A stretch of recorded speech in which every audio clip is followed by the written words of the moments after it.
Hello class. तो good morning. आज हम डिस्कस करने वाले हैं इलेक्ट्रिक फ्लक्स के बारे में। ठीक है, तो सब लोगों का आपका एक बार फिर से सभी का एक बार वेलकम है my YouTube channel exam pattern पे। ठीक है, तो आज हम लोग डिस्कस करेंगे इलेक्ट्रिक फ्लक्स के बारे में। तो जैसा कि इलेक्ट्रिक फ्लक्स के बारे में पहले कुछ बेसिक देख लेते हैं। अगर हमारे पास बेसिक जानकारी रहेगी तो हमें आगे के लिए बेनिफिट रहेगा। ठीक है, तो हम लोग आज बेसिक कुछ देखेंगे और बेसिक के साथ साथ हम लोग आगे का नेक्स्ट भी देखेंगे कि अपने सिलेबस में क्या है। तो अपने सिलेबस में बच्चों ये है इलेक्ट्रिक फ्लक्स। तो पहले फ्लक्स के बारे में जानने से पहले फ्लक्स में आएंगे, लेकिन उससे पहले कुछ बेसिक देख लिया जाए ना कि भैया फ्लक्स में क्या क्या है और उसका क्या यूजेस है। समझ गए ना? तो जैसे कि देखते होंगे फ्लक्स बराबर हम सब पढ़ते हैं फाई इक्वल ई ए कॉस थीटा। ये होता है बच्चों फ्लक्स। फाई क्या है? फ्लक्स है। तो पहली बात देख लिया जाए कि अगर इसमें जो क्वांटिटीज आई हैं उनके बारे में तो पहले जान लें कि आखिर इनका क्या मतलब है, क्यों आया है, ये सब कैसे आया है। तो पहले इनको हम जान लेते हैं कि भाई ये फार्मूला कैसे ड्राइव हुआ और कैसे बना ये फार्मूला। तो पहले बात उनको हम डिस्कस कर लेते हैं और उनको डिस्कस करने के साथ साथ बहुत सारी बात हम डिस्कस करेंगे आज। तो पहले चलिए शुरू करते हैं यहाँ से। इसमें एरिया आया था, समझ गया ना? तो सबसे पहले एरिया की बात कर लेते हैं। देखिए बच्चों, जैसे कि हमने पिछली क्लासों में पढ़ रखा था, तो पिछली क्लासों में हमने पढ़ा था कि एरिया के बारे में। एरिया एक स्केलर क्वांटिटीज है, ठीक है ना? तो जैसे कि देख लीजिए एरिया, अगर हमें किसी सरफेस का या किसी प्लेन का 2D मतलब कोई 2D अगर प्लेन है तो उसका हम एरिया कैसे निकालते हैं, एरिया कैसे फाइंड करते हैं। जैसे कि देख लिया जाए, अगर ये मान लो कि हमारा सपोज करो ये 2D प्लेन है, ठीक है? तो 2D प्लेन में क्या होगा बच्चों? एक लेंथ होगी और एक ब्रेथ होगी। समझ गए ना? एक लेंथ और एक ब्रेथ होगी। तो हम लोग इसका एरिया आसानी से निकाल लेते हैं क्योंकि हम फार्मूला अप्लाई करके तुरंत निकाल लेते हैं एरिया। तो भैया एरिया बराबर हम लोग क्या निकालते हैं? एरिया इक्वल हम लोग क्या निकालेंगे? तो आप यही कहते हैं कि लेंथ इनटू ब्रेथ, ये हो जाता है एरिया। ठीक है ना? तो अगर ये सरफेस यानी जो प्लेन, ये प्लेन कैसा है भाई? रेक्टेंगल है कि स्क्वायर का है? ठीक है, अगर मैं सपोज करूं कि ये स्क्वायर है, आप सपोज करिए कि अगर ये स्क्वायर है, देखिए इनकी जो चारों तरफ का जो साइड है वो इक्वल होंगी। यहाँ ये है, ये साइड, चारों साइड इक्वल होंगी। तो चारों साइड इक्वल तो लेंथ भी उतना ही होगा और ब्रेथ भी उतना ही होगा, मतलब लंबाई और चौड़ाई दोनों बराबर होंगी। तो क्या हम इसे कह सकते हैं कि ए स्क्वायर? क्या कह सकते हैं? ए स्क्वायर। भाई ए का मल्टीपल होगा तो ए स्क्वायर होगा ना? तो बिल्कुल सही बात है। तो बच्चों जैसे कि एरिया, अगर एरिया डिफाइन करना है किसी चीज का मैग्नीट्यूड, ये एरिया जो हम लोग पढ़ा है अभी तक ये सिर्फ मैग्नीट्यूड देता था।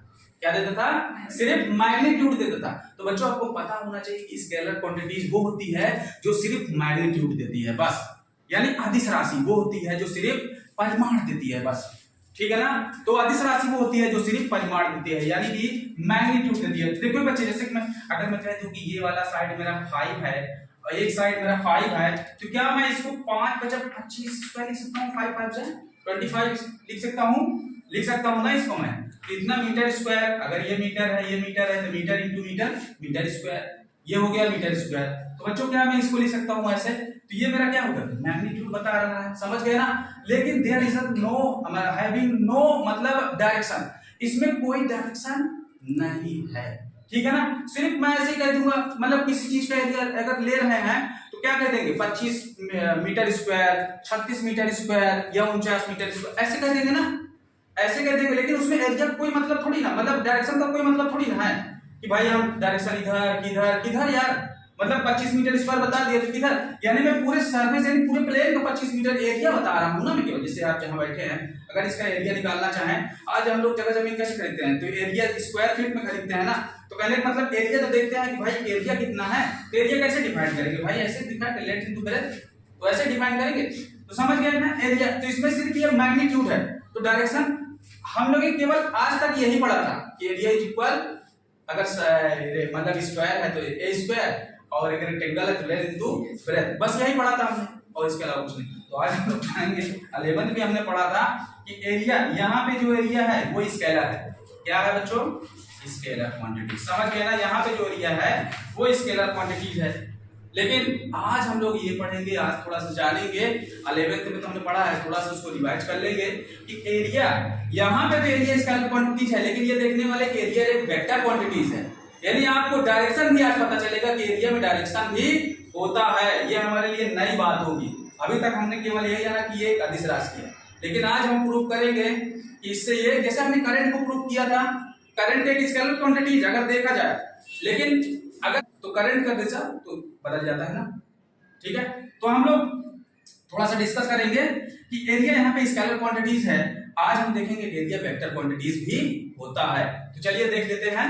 तो देखिए बच्चों, जैसे कि हम क्रॉस प्रोडक्ट लेते हैं, अगर बच्चों हम क्रॉस प्रोडक्ट की बात करें, क्रॉस प्रोडक्ट की बात करें तो बच्चों हम क्रॉस प्रोडक्ट, अगर हम क्रॉस प्रोडक्ट की बात कर रहे हैं तो क्रॉस प्रोडक्ट हमारा क्या होता है? क्या आप लोगों ने ये सब सीखा है?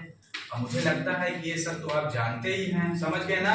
ए क्रॉस बी बराबर ए बी साइन थीटा, ये तो क्रॉस प्रोडक्ट हो जाता है, समझ गए ना।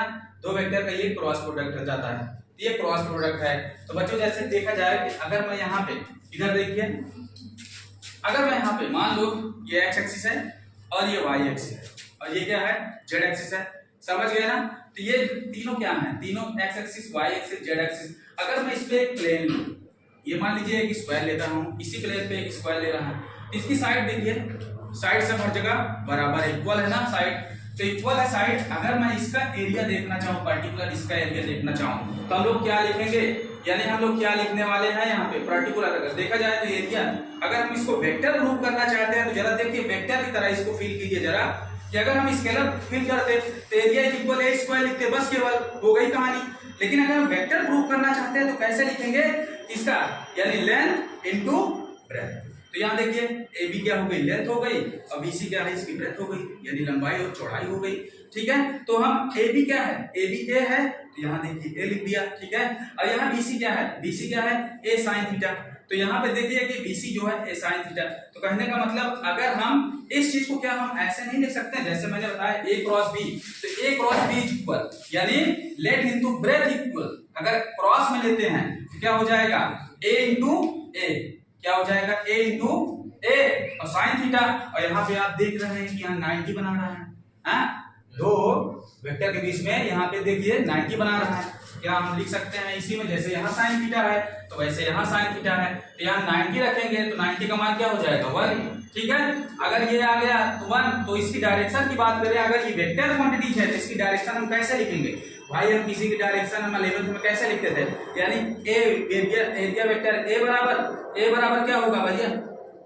ए स्क्वायर, और यहाँ पे के इसका यूनिट वेक्टर है, ठीक है ना। के इसका डायरेक्शन को शो कर रहा है। यहाँ पे अगर ये प्लेन पे देखें बच्चों, जरा इस प्लेन पे देखें, इसके दो डायरेक्शन बन रहे हैं, प्लेन के जस्ट परपेंडिकुलर, प्लेन के जस्ट परपेंडिकुलर। तो परपेंडिकुलर का मतलब आप समझिएगा बच्चों, परपेंडिकुलर का मतलब ये हुआ कि जैसे मैंने ये दोनों लाइन दिखाई दे रही है, इधर ये लाइन इधर ये लाइन खींचा है हल्का सा, दिखाई दे रही। तो कहने का मतलब ये लाइन हम इसको दिखा नहीं सकते, इसीलिए हम इसको देखिए, ये समझिएगा कि ये वाली लाइन एक आउटवर्ड है और ये वाली लाइन एक इनवर्ड है, ऐसे मैंने खींच रखा है। तो आप इसको ऐसे फील कीजिएगा, ये लाइन इधर उधर नहीं है, एक क्या है? आउटवर्ड है और एक इनवर्ड है। तो भाई अंदर जाना होगा तो मैं कैसे बनाऊंगा? ऐसे ही तो बनाऊंगा, ठीक है। और ये प्लेन क्या होगा अगर अंदर? तो कहने का मतलब जरा देखिए इस बात को जरा समझिएगा, ये प्लेन कैसे बना है?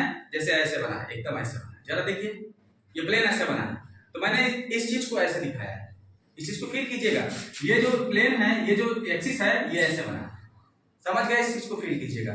तो कहने का मतलब ये है, तो हम यहाँ पे लिख देंगे जैसे कि के स्क्वायर, यानी ये अगर ये यहाँ पे सॉरी के क्या है? Unit vector. यूनिट वेक्टर हमेशा दिखाता है डायरेक्शन को, यूनिट वेक्टर हमेशा डायरेक्शन, अगर किसी पर कैप लगा है तो वो डायरेक्शन को दिखाता है। तो मैंने 11th में पढ़ाया था कि जो एक्स एक्सिस में डायरेक्शन बनता है वो आई कैप होता है, और जो y एक्सिस में डायरेक्शन बनता है वो j कैप होता है, और जो z एक्सिस जो डायरेक्शन बनता है वो k कैप होता है। क्या मैंने पढ़ाया था इस चीज को? समझ गए ना? इस चीज को हमने पढ़ाया था। अगर बच्चों जैसे कि बाहर की तरफ होगा तो k प्लस में लेंगे, डायरेक्शन पॉजिटिव होगा, और अंदर की तरफ होगा उल्टा इसके, तो क्या लेंगे? माइनस में लेंगे। तो बच्चों देख लीजिए वही बात यहाँ लिखी है क्या?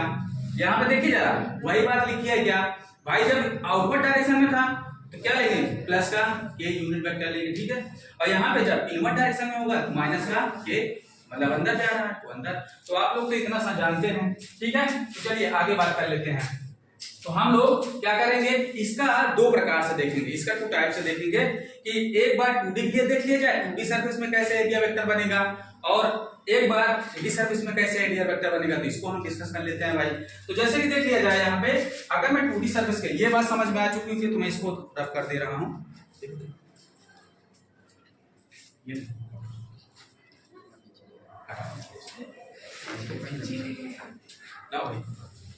ठीक है, तो कहने का मतलब है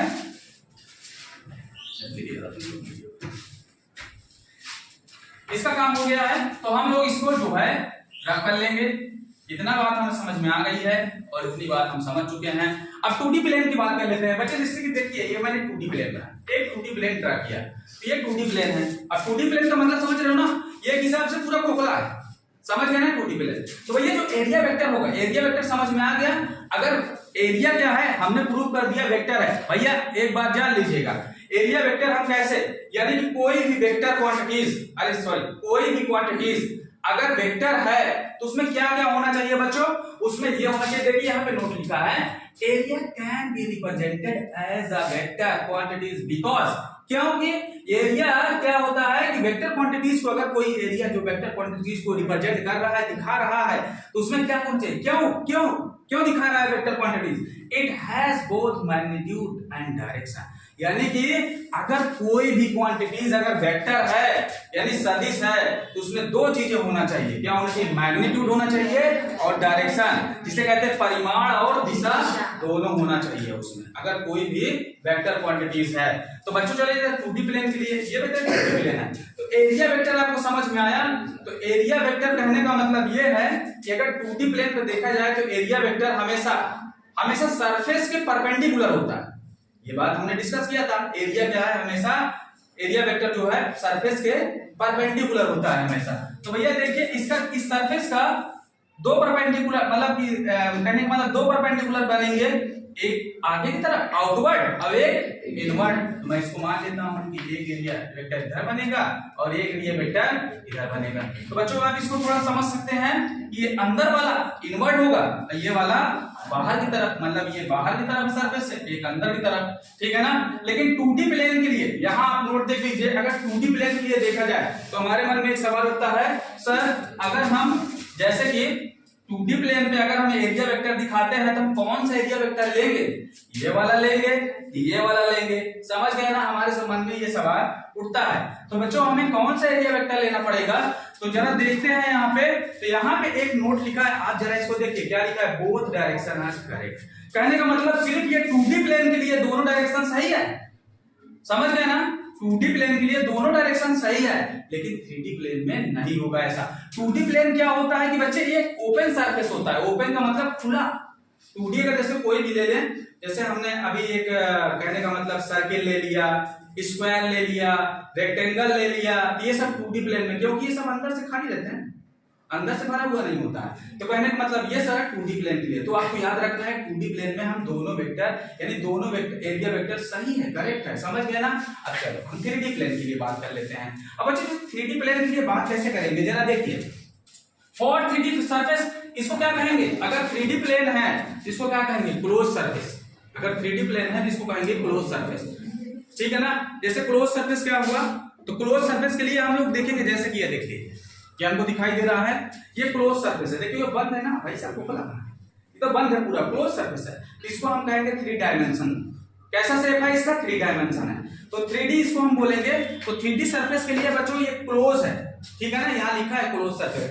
तो बच्चे जैसे हमारा देखो सिलेंडर हो गया, फुटबॉल हो गया, इस तरीके से, और क्या हो गया, सिलेंडर हो गया, फुटबॉल हो गया, और जैसे कि ले लिया जाए अगर फोन ले लिया जाए, शंकु, समझ गए ना, ठीक है। ये सब क्या है, बंद है, ठीक है, तो ये सब क्या है, बंद है। और देखो क्यूब ले लिया जाए, क्यूबाइड ले, जैसे पासा देखे हो, हाँ पासा नहीं जानते, लूडो खेलते हैं, समझ गए ना, वो क्या हुआ, ये सब क्या 3D प्लेन है, देखो पूरी तरह से बंद होते हैं चारों तरफ से।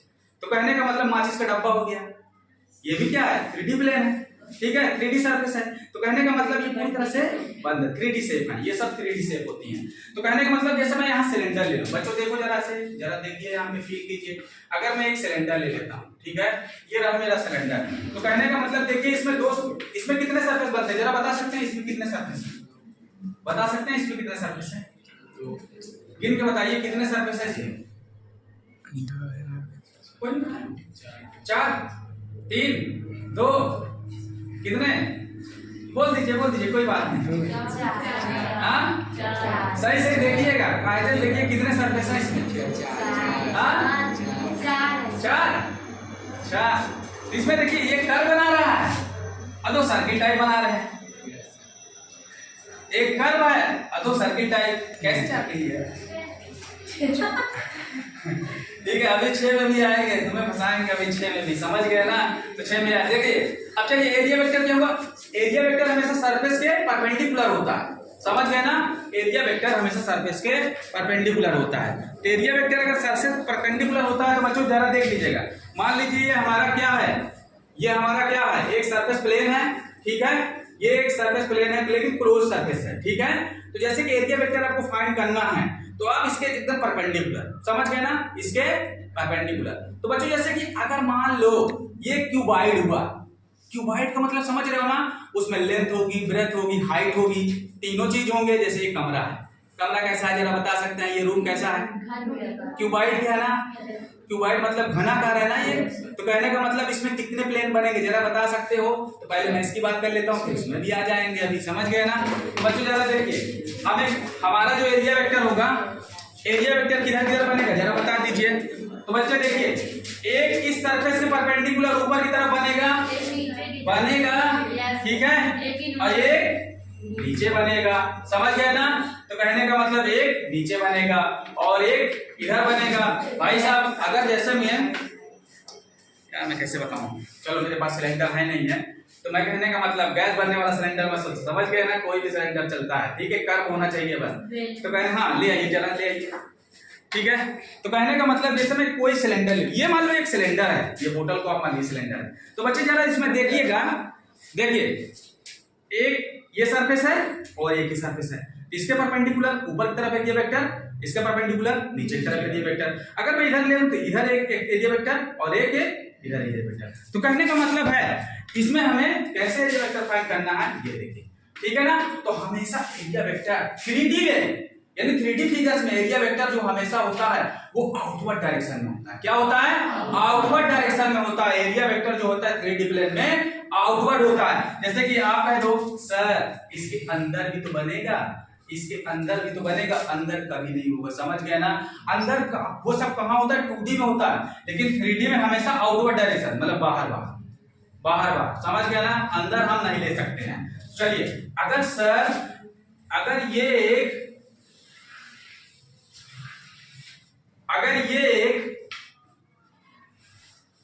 गोलाकार है बच्चों, ठीक है? मान लीजिए एक फुटबॉल है, ये एक फुटबॉल है, ठीक है ना? मान लीजिए एक फुटबॉल कैसे होती है? क्लोज एरिया होता है, क्लोज सरफेस है, पूरी तरह से बंद है, ठीक है? तो इसका अगर मैं इसमें एरिया वेक्टर लूंगा तो कैसे लूंगा? सरफेस के परपेंडिकुलर हमेशा। जैसे कि जैसे यहां से एरिया वेक्टर तो ये होना चाहिए परपेंडिकुलर, समझ? यहां से लूंगा तो ये एरिया वेक्टर यहाँ 90 डिग्री। अगर इधर देखा जाए इस सरफेस के परपेंडिकुलर, इस सरफेस के परपेंडिकुलर, तो हमेशा जैसे, तो हम लोग जैसे कि ऐसे लेंगे, समझ गया ना? ठीक है? अगर जैसे कि इस तरह का कोई शेप होता है उसमें ऐसे परपेंडिकुलर लेंगे, समझ में आ गई बात ये? ठीक है सर, अगर मान लीजिए जरूरी नहीं है कि इस शेप का नहीं हो तो, यानी टेढ़ा मेढ़ा सरफेस हुआ तो, ठीक है ना? कहने का मतलब जैसे कि अगर किसी ने कह दिया सर अगर ऐसे टेढ़ा मेढ़ा सरफेस हुआ तो, ठीक है, सरफेस पे ऐसे प्लेन हुआ तो कैसे एरिया वेक्टर लेंगे? तो बिल्कुल सही बात, आप किसी तरह का हो लेकिन आप हमेशा क्या लेंगे? अगर पूरी तरह से क्लोज है तो आप उसके परपेंडिकुलर, कहीं भी किसी भी सरफेस से आप क्या लेंगे? परपेंडिकुलर, यानी 90 डिग्री का एंगल बनना चाहिए। क्या बात समझ में आ चुकी है कि हम लोग 3D में कैसे लेंगे एरिया वेक्टर और 2D में कैसे लेंगे एरिया वेक्टर? तो इतनी बात समझ में आ गई है। तो चलो मैं इसको रफ करता हूं, इसको रफ करता हूं। अब जरा आगे की बात देखते हैं। अब हमको एरिया वेक्टर निकालना आ गया ना, फाइंड करना आ गया है, तो हम लोग आगे की बात देख लेते हैं बच्चों कि हमको एरिया वेक्टर फाइंड करना आ चुका है। तो चलिए देख लेते हैं। तो यहाँ पे जरा देखिएगा, यहाँ एक नोट लिखा है, तो नोट पे जरा अटेंशन कीजिए। और ओपन सरफेस, अगर सरफेस ओपन है, direction of the A should be taken along the direction E. तो कहने का मतलब है बच्चों, जैसे कि हम अगर नॉन इलेक्ट्रिक, यानी कि नॉन इलेक्ट्रिक फील्ड में या कांस्टेंट इलेक्ट्रिक फील्ड, या तो यूनिफॉर्म इलेक्ट्रिक फील्ड। तीनों बात देखिए, non electric field, constant electric field और यूनिफॉर्म इलेक्ट्रिक फील्ड। भाई ये यूनिफॉर्म इलेक्ट्रिक फील्ड है, ठीक है ना। अगर इसके अंदर कोई सरफेस ले रहा हूं, तो जैसे कि मान लीजिए ऐसे ये इसके अंदर मैंने सरफेस लिया है, ठीक है ना, इसके अंदर, तो भाई साहब अगर ये ऐसे रखा हुआ तो इसका एरिया वेक्टर किधर होगा भाई साहब, या तो इधर होगा या तो इधर होगा। तो कहने का मतलब हम फाइंड कर सकते हैं ना एरिया, अब तो आराम से एरिया वेक्टर फाइंड कर सकते हैं। तो बच्चों सरफेस के एकदम परपेंडिकुलर होना चाहिए। तो कहने का मतलब अगर ये सरफेस के परपेंडिकुलर है तो कौन सा एरिया लेंगे, अगर ये क्लोज है, मान लो ये क्लोज है ये, ठीक है ना, अगर क्लोज है तो कौन सा सर लेंगे। तो हमेशा बच्चों याद रखिएगा कि हमें ये यानी कि इसके पीछे वाला एरिया नहीं लेता है। क्यों नहीं लेना है, क्योंकि यहाँ लिखा है कि एरिया वेक्टर हम वही लेंगे जो ई के डायरेक्शन में होगा, जो इलेक्ट्रिक फील्ड के डायरेक्शन में होगा। तो कहने का मतलब देखिए दोनों यानी कि दोनों का डायरेक्शन सेम है ना, सॉरी एरिया वेक्टर की डायरेक्शन सेम है ना दोनों का, इधर का भी है, ए का भी एरिया वेक्टर इधर डायरेक्शन है और इलेक्ट्रिक फील्ड का डायरेक्शन सेम है। तो हम क्या लिखेंगे, तो यहाँ पे फाई इज इक्वल लिख सकते हैं ये cos थीटा। अगर इनका डायरेक्शन सेम है तो यहाँ पे थीटा कितना डिग्री का एंगल बना रहा है, थीटा इज इक्वल 0 डिग्री। बताओ 0 डिग्री बन रहा है कि नहीं बन रहा है भाई, दोनों का डायरेक्शन सेम है तो 0 डिग्री एंगल। अगर 0 cos 0 का मान कितना हो जाएगा, cos 0 का वैल्यू कितना हो जाएगा, 1 हो जाएगी। बताओ cos 0 का वैल्यू 1 हो जाएगी, cos 90 का मान 0 होता है, cos 0 का मान 1 हो जाएगा। तो यहाँ अगर मैं इसी जगह 1 पुट अप कर दूंगा तो क्या हो जाएगा, ये समझ गए ना। यहाँ पे इतनी बात समझ में आई। तो चलिए देख लेते हैं आगे की बात, देख लेते हैं जरा आगे की बात फाइंड करेंगे। तो जरा देख लीजिएगा, अगर मान लीजिए मैंने सरफेस ऐसे ले लिया, ये रहा एक सरफेस ऐसे, ठीक है। अगर ये सरफेस ऐसे रहा तो कहने का मतलब ये है कि जैसे कि ये इलेक्ट्रिक फील्ड लाइंस है, ये इलेक्ट्रिक फील्ड लाइंस है, तो इसका एरिया वेक्टर किधर होगा, जरा देखिए, एक लाइन ऐसे ये, ठीक है ना, इलेक्ट्रिक फील्ड, तो एरिया वेक्टर किधर होगा, इधर, समझ गए ना। और एक किधर होगा, इस तरफ होगा एरिया वेक्टर। तो कहने का मतलब अगर एरिया वेक्टर एक इधर है और एक इधर है तो कौन सा वाला लेंगे, जरा बताइए कौन सा एरिया वेक्टर लेंगे, एक इधर है एक इधर, कौन सा लेंगे, आगे वाला या पीछे वाला, इधर वाला लेंगे ना। जरा इस नोट को याद करिएगा कि एरिया वेक्टर हमेशा इलेक्ट्रिक फील्ड के डायरेक्शन वाला लेना है, समझ गए ना। तो इसका मतलब एरिया वेक्टर हमारा ये वाला होगा। तो समझ गए क्या बात। तो हम लोग फ्लक्स का मान कैसे लिखेंगे बच्चों, फ्लक्स लिखेंगे इज इक्वल, फ्लक्स का मान कैसे लिखेंगे, फ्लक्स की वैल्यू ये cos थीटा, अगर थीटा इधर बना रहा है ये cos थीटा, समझ गए ना। ये बात समझ में दीपक। इलेक्ट्रिक फ्लक्स बच्चों देखो, इलेक्ट्रिक फ्लक्स हम लोग कैसे समझने वाले हैं, जरा देख लेते हैं कैसे समझेंगे हम लोग। तो पहले हमने एरिया वेक्टर को देख लिया था, एरिया वेक्टर हमने देख लिया है। अब इसके बाद देखिए इलेक्ट्रिक, तो इलेक्ट्रिक फ्लक्स, अब हम लोग इलेक्ट्रिक फ्लक्स को समझेंगे, ठीक है। अगर जैसे कि इलेक्ट्रिक फ्लक्स को समझने वाले हैं तो सबसे पहले अगर एरिया वेक्टर हमेशा आपको किधर होना चाहिए, जस्ट सरफेस के परपेंडिकुलर। तो सरफेस के परपेंडिकुलर होगा तो भी हम इलेक्ट्रिक फ्लक्स फाइंड कर पाएंगे। तो बच्चों देखिए कि अगर सरफेस के परपेंडिकुलर, पहली बार इलेक्ट्रिक फ्लक्स की डिफिनेशन पहले लिख लेते हैं। तो हम लोग डिफिनेशन कैसे फाइंड करेंगे, तो जैसे कि number of electric fields line, ठीक है ना, देख सकते हैं number of electric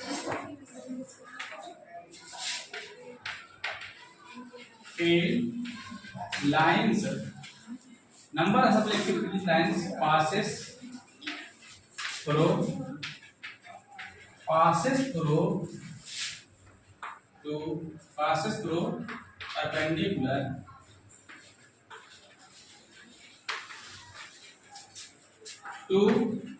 perpendicular to a surface plane। ये हुआ मेरा डेफिनेशन, ये हुआ आपका definition.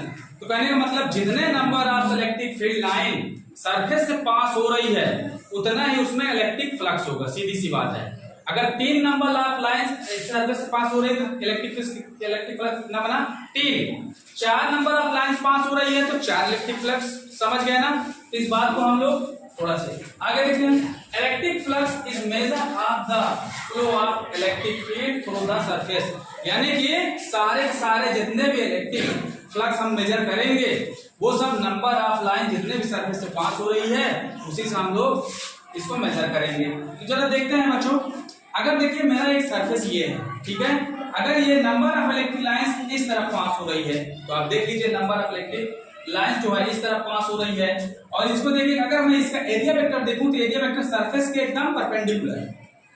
Area vector surface perpendicular, मेरा सरफेस कैसे रखता है, ऐसे रखता है मान लीजिए, तो इसके जैसे एरिया वेक्टर इसके सरफेस के एकदम परपेंडिकुलर आएगा, तो एरिया वेक्टर सरफेस परपेंडिकुलर, तो इसका मतलब एरिया वेक्टर हमारा इस तरफ है, तो इनके बीच एंगल थीटा बनाना चाहिए। जब भी आपको बनाना है थीटा किसके बीच बनना चाहिए, इनके बीच थीटा बनना चाहिए, तो इनके बीच थीटा है, इसको एंगल मान लेता हूं। अगर बच्चों देखिए अगर इसका मैं कंपोनेंट देखूं, इस इलेक्ट्रिक फील्ड का अगर कंपोनेंट देखा जाए तो एक कंपोनेंट देखिए थीटा के इस तरफ बनेगा, जिससे हम कहेंगे ई कॉस थीटा। क्या ये बात समझ में आई, ई कॉस थीटा, और थीटा के एकदम से यानी इलेक्ट्रिक फील्ड के एकदम परपेंडिकुलर, थीटा इसके इस कंपोनेंट के परपेंडिकुलर इस डायरेक्शन बनेगा ई साइन थीटा। बिल्कुल सही बात है।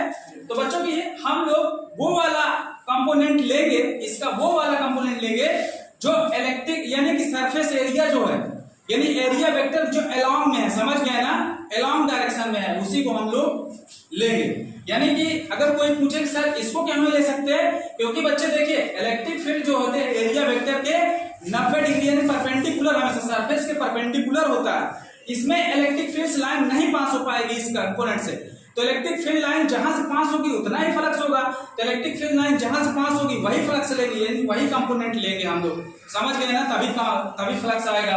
अगर ये वाला कंपोनेंट लेंगे तो इसमें इलेक्ट्रिक लाइन पास ही नहीं होगी, ये वाला तो इसमें पास हो रही है, तो इसका मतलब हम लिख सकते हैं कि phi is equal e cos theta. समझ में आ गई बात, हम लिख सकते हैं फाई इज इक्वल। अब जरा देख लीजिए अगर मान लीजिए बच्चों सरफेस को ऐसे रख दिया जाए एकदम ऐसे, तो देख लीजिए क्या इसमें से अगर मान लीजिए इलेक्ट्रिक फील्ड ऐसे पास हो रही है, इसमें से इलेक्ट्रिक फील्ड ऐसे इसमें पास हो रही है, तो भाई इसका एरिया वेक्टर किधर होगा, इसके परपेंडिकुलर, इनके बीच बनने वाला कोण कितना है, एंगल कितना होगा थीटा। तो इसका हम मतलब हम इसका कंपोनेंट देखना चाहें, अगर इस ई का कंपोनेंट देखें तो ये हो जाएगा बच्चों ई कॉस थीटा, और ये वाला कंपोनेंट कितना होगा ई साइन थीटा। तो बच्चों साइन थीटा वाला नहीं लेंगे, क्योंकि क्या है कि यहाँ से इलेक्ट्रिक फील्ड इस तरफ नहीं पास हो रही है, इलेक्ट्रिक फील्ड इस तरफ पास हो रही है, तो जिधर पास होगी वही वाला कंपोनेंट लेंगे। यहाँ पे देखिए इलेक्ट्रिक फील्ड इधर पास हो रही थी, मैंने ये वाला कंपोनेंट, एकदम सिंपल सी बात है, तो इस वाला कंपोनेंट को हम लोग निगलेक्ट कर देंगे, नहीं लेंगे, तो यहाँ भी वही चीज लिखेंगे phi is equal e cos theta. समझ गए ना, ये कॉस थीटा। इतनी बात मुझे समझ में आएगी। तो नोट में हम लोग बच्चों क्या देखने वाले हैं, take a component of the electric field को अलोंग द एरिया वेक्टर, यानी कौन सा आपको एरिया वेक्टर लेना है जो किसके अलोंग में होना चाहिए, इलेक्ट्रिक फील्ड के अलोंग में होना चाहिए, यानी वो एरिया वेक्टर लेना है जो इलेक्ट्रिक फील्ड के दिशा में हो, डायरेक्शन में हो। तो भैया ये वाला एरिया वेक्टर लेंगे, ना कि ये वाला कंपोनेंट। समझ गए ना, तो एरिया वेक्टर हमको इलेक्ट्रिक फील्ड के अलोंग होगा। आइए बच्चों इधर देख लीजिए, देख लीजिए कि फ्लक्स किन किन बातों पे डिपेंड करता है, कौन कौन चीजों पे फ्लक्स डिपेंड करता है। तो बच्चों देख लीजिए फ्लक्स जो है हमारा इलेक्ट्रिक फील्ड लाइंस पे डिपेंड करता है। जैसे देखिए किसी सरफेस से जितनी लाइंस पास होगी उतने फ्लक्स होंगे, सिंपल सी बात है। तो मतलब लाइंस की संख्या बढ़ाओगे और सरफेस में इलेक्ट्रिक फ्लक्स बढ़ता जाएगा, लाइंस पास होगी उतना इलेक्ट्रिक फ्लक्स होगा, सिंपल सी बात है। तो इसका मतलब हम कह सकते हैं कि जितनी लाइंस उतना फ्लक्स, जितनी लाइंस उतना फ्लक्स। तो कहने का मतलब फाई डायरेक्टली प्रोपोर्शनल ई के, ठीक है, ये बात समझ में आ गई, चलो अच्छी बात समझ में आ गई। अब देखिए बच्चे जरा यहाँ देखिए, यहाँ क्या मुझे बनता है, यहाँ मैं कह सकता हूँ सेकंड वाले में कि इलेक्ट्रिक फील्ड डेंसिटी की बात कर लो, इलेक्ट्रिक फील्ड इंटेंसिटी की बात कर लो, तीव्रता की बात कर लें।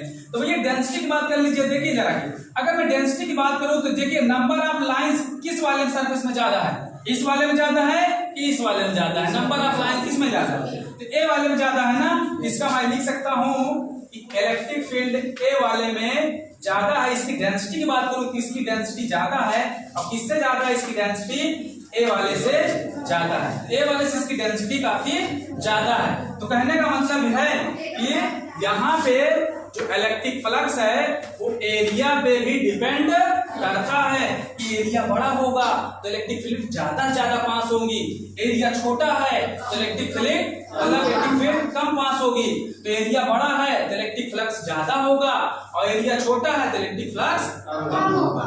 तो इसका मतलब मुझे समझ में आया कि कहीं ना कहीं इलेक्ट्रिक फ्लक्स जो है वो एरिया पे भी डिपेंड करता है, यानी इस पे भी डिपेंड करता है। तो इसीलिए इलेक्ट्रिक फ्लक्स जो है एरिया सरफेस के डायरेक्टली प्रोपोर्शनल है। अब देखिए थीटा पे कैसे डिपेंड करता है, एंगल पे कैसे डिपेंड करेगा, इसको भी देख लेते हैं कि भैया कैसे डिपेंड करेगा। तो अब भैया थीटा की बात कर लेते हैं। देखिए जरा, अगर इलेक्ट्रिक फ्लक्स ये देखिए ये कोई सरफेस है, यहां से electric flux line electric field line गुजर रही है, यहां से पास हो रही है यहां से। अब देखा जाए कि एरिया वेक्टर और इलेक्ट्रिक फील्ड की डायरेक्शन सेम है तो थीटा 0 मिलेगा कि नहीं मिलेगा? अगर थीटा 0 मिलेगा बच्चों तो फ्लक्स का मान कितना होगा? ये होगा, यानी मैक्सिमम होगा। कहने का मतलब सरफेस से जितना ज्यादा लाइनें पास होंगी इलेक्ट्रिक फ्लक्स उसमें सबसे ज्यादा होगा। तो बच्चों देख लीजिए सरफेस अगर ऐसे खड़ा होगा तो मतलब ज्यादा लाइनें ऐसे पास होगी, ऐसे कर देंगे कम लाइन पास होगी, ऐसे कर दोगे और कम लाइन पास होगी। तो कहने का मतलब देखिए सरफेस को अपनी पलट दिया, आपकी बार सरफेस को ऐसे रख दिया, तो कहने का मतलब इसमें बहुत कम लाइन पास होगी, सरफेस से होकर बहुत कम लाइन जाएगी। इसका मतलब कह सकता हूं कि अगर ये एरिया वेक्टर 90 डिग्री पे है तो 90 डिग्री पे होने का मतलब थीटा का मान यदि 90 डिग्री है तो अगर मैं इसको पुटअप करूंगा ये cos थीटा में तो sin cos 90 की वैल्यू 0 तो मतलब फ्लक्स 0 मिलेगा।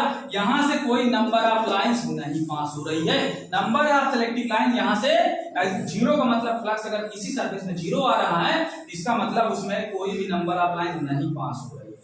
जैसे कि मैंने अभी रख दिया ये मेरा सरफेस है, अगर मैं इसको ऐसे रख दूं तो इसमें से कोई नंबर ऑफ लाइंस नहीं पास होंगी। अगर यहीं पे कर दिया तो टोटल बहुत ज्यादा नंबर ऑफ लाइंस पास होगी। तो कहने का मतलब फ्लक्स ज्यादा होगा और कम होगा। इससे बच्चों आपको समझ में आया होगा कि इलेक्ट्रिक फ्लक्स है क्या चीज। बस आप जान लीजिए कि नंबर ऑफ लाइंस जितनी है वही उसकी इलेक्ट्रिक फ्लक्स है।